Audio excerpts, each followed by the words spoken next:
Alam mo bang kayang-kaya mo magkabahay dito sa Kaya Homes? Kayang-kaya mo dahil 8,200 lang monthly amortization, mapapasuyo na pinapangarap mo bahay. Tara, house tour tayo. Make your property dreams into reality.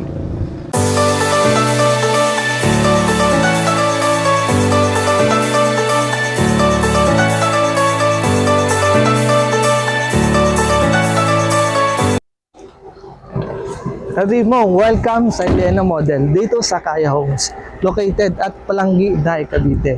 Meron itong lot area na 38 square meter at floor area na 48 square meter. Makikita natin dito sa likod kung gaano kaganda yung design niya.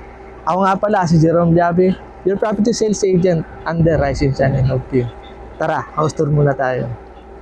Makikita po natin dito sa harap yung space niya, no?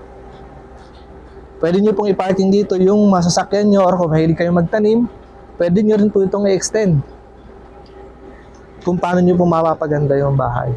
Ito po pala si Kaya is provision for 2 bedroom, 1 toilet and bath at semi-complete upon turnover. Tara, pasok tayo. Yung pinto po natin is gawa sa kahoy, pati yung hamba. Pasok po tayo.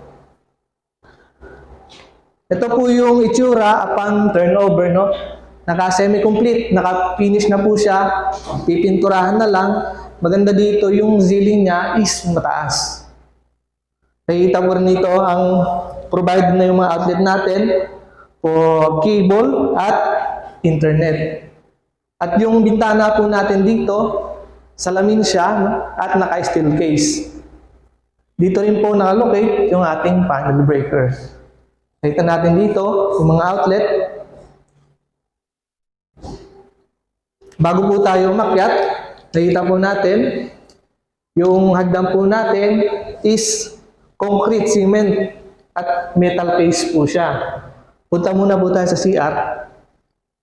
Yung CR po natin, nakatiles na po yan, complete accessories. Toilet and bath, shower, faucet. At yung nandito tayo sa likod ng bahay, nakita natin yung masyadong spacious pa siya, no? Pwede nyo pa siyang i-extend.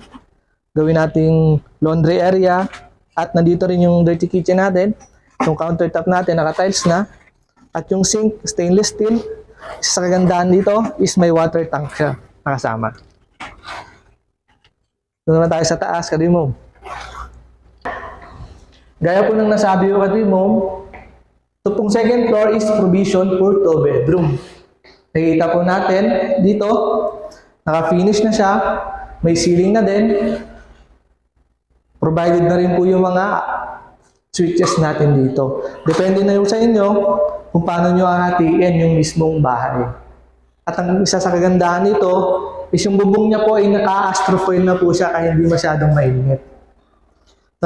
Magkano ba yung magagastos natin kung kukunin natin si Helena ng Kaya Homes? Tara, usapan natin.